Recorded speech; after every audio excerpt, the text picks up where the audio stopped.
that's a dessert that you can bring to a party or have it at your home if you're having a party.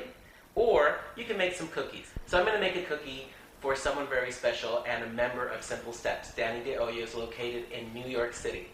We talked about eating and sweeteners and non-sweeteners, and we always have this great conversation because he's a member of Simple Steps. And I talked to him about this cookie that I make with almond butter, sweet potatoes, and then a few extra things for some crunch and goodness. And he said to me, I would like to try that recipe. Well, Danny, this one's for you. Thank you for your support, your kindness, and your words of encouragement for Simple Steps. So to get started, almond butter. I have a sweet potato that I've already heated up in the oven so it's nice and soft. 1 egg, and that is your Simple Step recipe. That is your base. We're going to add some things to it. Like in here, I put some gluten-free oatmeal, some chia seeds, hemp seeds, and just to give it some sweetness, some mini chocolate chips. And that's all it is to it. So let's start by making our base.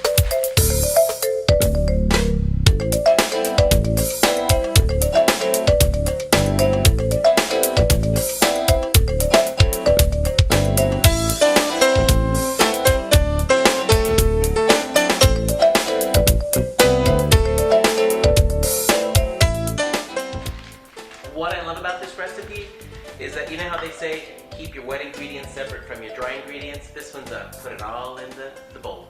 And that's why I love it.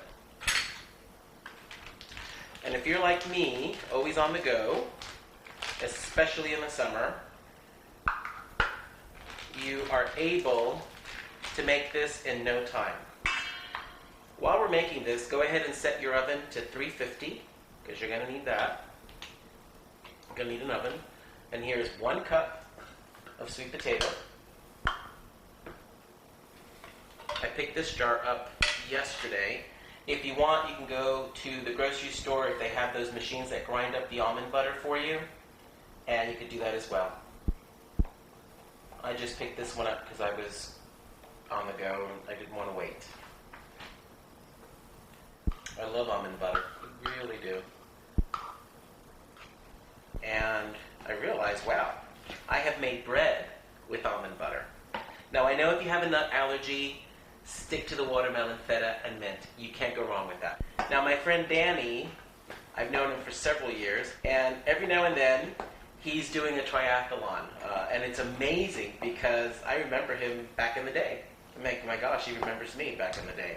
And it's amazing. He's running, he's swimming, he's biking, and he really is an inspiration.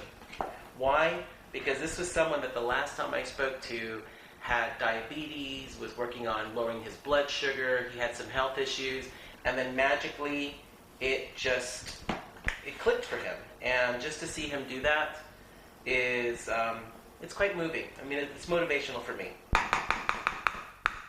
So here you have what the almond butter and the sweet potatoes look like together. I'm going to go ahead and add my egg. 1 egg, 1/4 teaspoon of salt, and 1/4 teaspoon of baking powder. And I'm going to switch now over to my fork. And all you're going to do is mix, incorporate these ingredients in, and you're pretty much almost done. I asked Danny one time, how do you keep it? How do you do it? How do you stay healthy while living in a world where maybe friends or family are not healthy? And what I thought was this wonderful answer is, I try to find common ground of things that we can share and do together. And that was very magical for me, because sometimes when we're being healthy, we want to be very militant about it. And it's our way, and this is what we're going to do, and this is what we're going to change.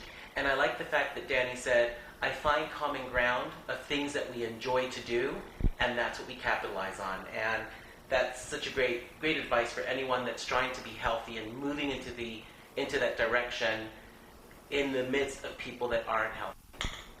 So, you do this.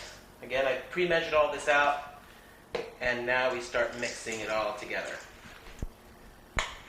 So here's what the batter looks like. Now, you can't tell me that this does not look like cookie dough batter. Isn't it amazing? So I'm going to put some stuff away, and we're going to start putting it on our cookie sheet in a minute. So here we are, ready to put our cookie dough on our cookie sheet.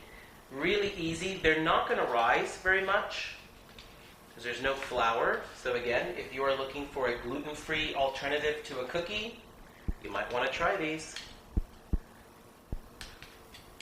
It does fridge well, so if you just want to make a small batch and save the dough for a later time, go ahead and put it in a Ziploc bag, put it in the fridge, and do them when you're ready. You'll have to get it back to room temperature and give it a good mix, because you got to loosen everything up.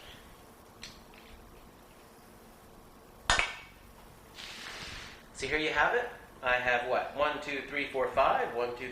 20 cookies ready to go into the oven. So I'm going to put this in the oven. I'm going to get another cookie sheet ready because I want to make them all for my family and myself.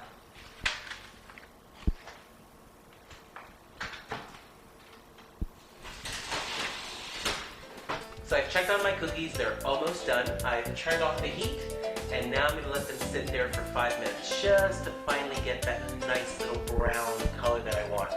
So look at these beautiful babies.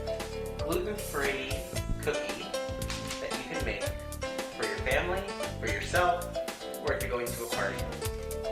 And what I love about these babies is that once they cool down, they're easy to take off the parchment paper and stack them up nicely. And there you have it. A wonderful dessert that you can make for yourself, your family, and or your friends.